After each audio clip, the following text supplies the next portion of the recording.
he got afraid. He came out, got back in his staff car. The creature asked him if he wanted to come aboard. He said no, and that's something I just can't imagine. I would have said yes, and I think most of you would have said yes too. And he says then I guess it wasn't injured as bad as he thought, and it came up, or it had been there overnight, and he repaired it or whatever. I'm just guessing, I'm just speculating. But he said when it took off, it folded within itself. He says it whoop, and then threw a donut and gone. So that's basically, he backed his car up and he wrecked it. When the staff car, he actually spun it out and wrecked it, and the engine stalled and everything. That's how afraid he was. So it was not exactly, I guess, a pleasant encounter. He later told Dr. Olbert, which I hope I'm pronouncing his name, one of the German scientists that worked with von Braun, rocket science. He later told him about it, and he told him, he says, you're a magnificent person if they chose to reveal themselves to you. And he was very impressed. And he said, we also have had such things happen in Germany before the war. So the UFOs, yes, they did have one. Germany, they did have one. And that's where their superior, you might say superior knowledge came from of war vehicles and such. They had far more than what the public knows about, too. So if I could just clarify, is that he felt that it was a time-related incident because the vehicle was appearing and disappearing. He didn't interpret that as being interdimensional or phase shifting or anything? Well, you know, I don't want to get into the details of what time is and time travel, because Lord knows that's one of my favorite subjects, and you wouldn't get me out of it. But he knew enough about such things, even at the time that it happened, that's the way he interpreted it, okay, as a time-traveling machine. Okay, thank you. Yes. Go ahead. I'm sorry. Yes. Hi, Phil. I have a question about time, too. I, in April, spent 3 weeks with a really exceptional contactee, Hector Palacios, down in Mexico. Mm-hmm. He's been having contact for about 40 years, and long ago started talking about the Earth being taken out of its time stream. And then I heard that at the X conference 3 years ago, you brought up this issue and that your father had information on this topic. So could you talk a little bit about what the ETs told your father about the Earth being taken out of the time stream in order to protect it, and then that it would be inserted back in? I don't know anything about the Earth going in and out of the time stream, but what I can help you on possibly understanding a little bit about time. First of all, Dad said that we have had time travel for a long time. The Philadelphia experiment did happen. It did not happen as Hollywood said it happened. And Dad actually had the report, and I was fortunate enough to see it in my hand. Remember, he had the power to declassify a report. So that was pretty neat. So he declassified the report. I had it in my hand, and he also said that this was not a fluke like Hollywood said.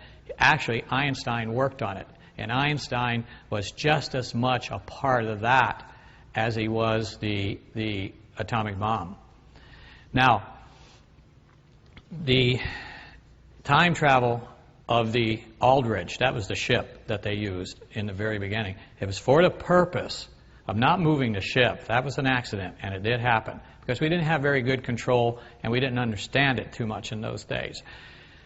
The German mines, they had a magnetic mine, and it was coming up. It would wait till the lead ships would go over, and then the second, third, or fourth ship, it would come up in the middle, and not just get that ship, it would get the whole convoy almost, any ship that was immediate around, because they huddled close together. It was going to wipe us out. So Dad worked on this project, or knew of this project. He had the briefs on the project, and it would actually move the mine about 500 yards through time out to the sides as the convoys would pass over. and it was very successful. And it's done with counter-rotating magnetic fields, the same way that the ship is built. He told me it was made out of 6 layers of skin, and each one used a counter-rotating. And there is a frequency for the Earth, and he left me that. And I also have been fortunate enough, or unfortunate enough, at the Walton Beach. It was a complete bust. I thought it was the most horrible thing I had ever done in my life. I didn't like it. I didn't like the people. I didn't like anything that went on. But the next day, I just happened to walk back in, and there stood a man that I met, and his name is Phil Bailey, and he's ex-Air Force in charge of black projects. And he clued me in that I better cool it and be careful. And he's still a very dear friend.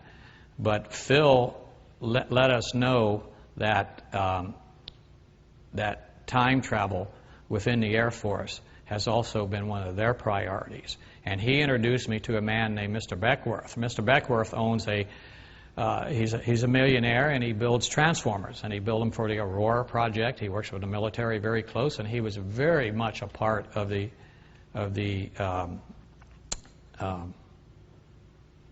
time travel of the Philadelphia experiment. Now, we were tricked by Phil, because if he had told me where I was going, Liz and I wouldn't have gone. So we walk into this room, and there's a long table about from here to the end of the stage, and there's all these people sitting there. And well, what's going on? Well, you sit here at the head of the table. Okay. I go along with this, you know. And funding men from the Pentagon, religious people, so on and so on and so on, sitting at this table. And I figure, what do they want? Well, they wanted to know about time travel.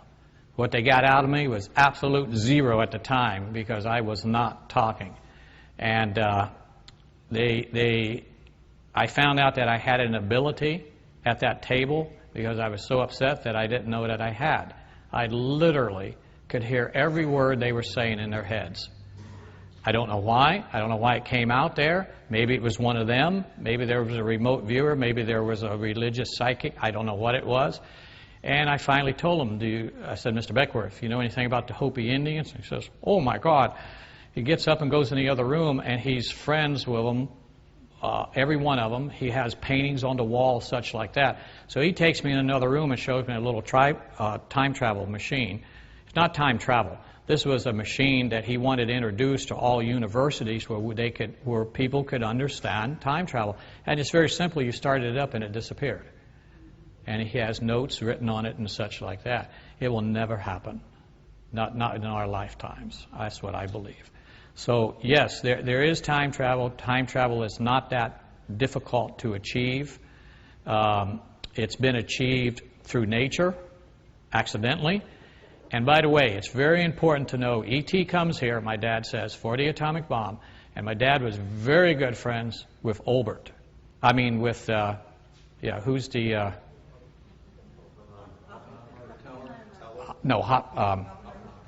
yes, right, that's it, Oppenheimer. He was very good friends with him, and he says this. He said, Phil, this is my dad's words. I shouldn't even say that. He's speaking. He says, Phil, we should have known after the very first atomic bomb test that when that mushroom cloud went up, there's a focal point that comes down through the center of the Earth and comes out the other side, and it completely destroys our magnetic environment.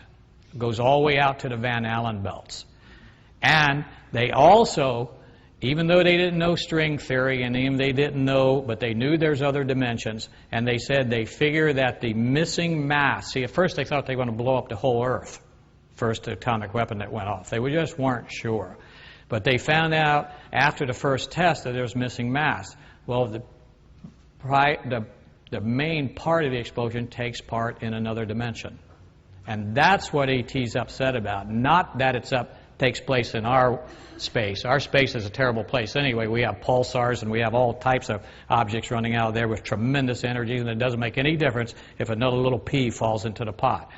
But in the other dimension, it's very disturbing because we don't know what's taking place there.